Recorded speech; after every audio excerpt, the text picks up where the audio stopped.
Assalomu alaykum aziz kuzatuvchilar. Bugun sizlar bilan 3 kunlik pomidorni ishlatib tayyorlanishini birga ko'rib chiqamiz. 3 kunlik pomidorimizni asosiy siri pomidorimizni ro'zi rangdagi pomidordan tanlashimiz kerak. O'shanda mazasi dim boshqacha, dim mazali bo'lib chiqadi. Pomidorlarimizni videoda ko'rsatilganidek o'rtasidan bo'lib, podnosda taxlab olamiz. Keyingi navbatda bizlarga qizil bolgarskiy, ko'k bolgarskiy kerak bo'lib olib, ularni videoda ko'rsatilganidek doğrab, alohida idishga solib olamiz. Keyingi navbatda bizlarga 2 bog' ukrop, 2 bog' kenza kerak bo'ladi. Ularni ham atamning kallasini yetib doğrab, ularni ham alohida idishga solib qo'yamiz. Men chesnokni chopperda chiqardim. Agar sizlarning uylaringizda chopper yo'q bo'lsa, chesnokimizni sixakdan chiqarsanglar ham bo'ladi. Odjini sevib iste'mol etadiganlar uchun odji bo'lishini ham videoda ko'rsatilgandek doğrab olib, alohida idishga solib qo'yamiz. 3 kunligimiz uchun bizlarga lavlaris, yenchilmagan qora borsh va shut kerak bo'ladi. Hamma mahsulotlarimizni doğrab taxlab bo'lganimizdan keyin 3 kunlikni bosib o'tamiz. Idishimizni olib, pomidorlarimizni videoda ko'rsatilgan ketma-ketlikda taxlab boramiz. Pomidorlarimizni taxlab bo'lgandan keyin zelenlarimizni, chesnoklarimizni, odji borsh bolgarsklarimizni ketma-ketlikda solamiz.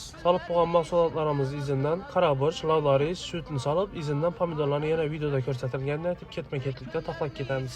Bizlarning 5 kilo pomidorimizdan 3 qator chiqdi. Hammasini bir xil etib videoda ko'rsatilgan taxladik. Endi esa 3 kunlik pomidorimizni asosiy qismina keldik. 4,5 litr sovuq suv, 300 gram tuz berib, suvimizni yaxshilab aralashtirib, tuzlarni yedirib olamiz. Tayyor bo'lgan suvimizni pomidorimiz ustiga chiqar-chiqmas solib, qopqog'ini yopib, 1 kun xona haroratida, 2 kun xolodilnikda saqlashimiz kerak bo'ladi. Oradan 3 kun o'tgandan keyin pomidorlarimizni ochib, bemalol dasturxonga tortishlaringiz mumkin. Sizlar ham 3 kunlik pomidor tayyorlajak bo'lsangiz, videoni saqlab qo'yib, yaqinlaringizga berib qo'yasizlar. Hammaga rahmat.